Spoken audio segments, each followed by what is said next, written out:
Hi, today in front of you OnePlus 11 and I'll show you the fingerprint scanner does on this device. So I just set up my fingerprint to the scanner on the lock screen and I will make a couple of tries to unlock the device with my fingerprint to just see how fast this feature is and does it works. So let's start. 1, 2, 3, 4, 5.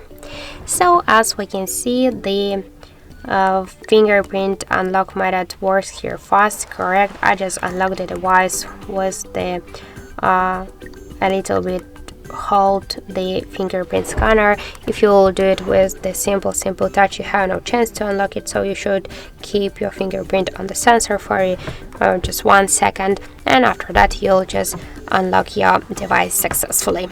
So that's it. Thank you for watching, and if you find this video helpful, don't forget to leave a like, comment and to subscribe our channel.